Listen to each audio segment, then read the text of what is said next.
Бұл әйел 30 жылдан бері $13 тұратын сақинаны тағып жүрді. Бірақ осы сақинаның арқасында миллионер болып кететінін білмеді. Ол 30 жылдан бері кедей өмір сүрген, бірақ сонда да өзіне әшекей алғысы келді. Сол себепті ол Лондондағы базарға барған болатын, және онда арзан және ескі сақинаны көрді. Сатушы оның ескі және жалған көшірме екенін біліп, ол сақинаны $13 сатып жіберді. Күні әйел үйіне қайтып жатқанда, белгісіз біреу оны артынан аңди бастады. Ол кісі әйелдің сақинасын ұрлап алғысы келді. Әйел одан қашып үлгерді.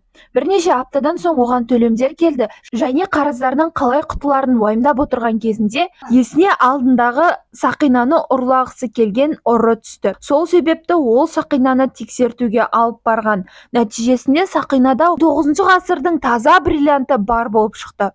Ол өте қуанғаны соншалықты, сол уақытта сақинасын аукционға қойды. Сонымен сақина $1 миллион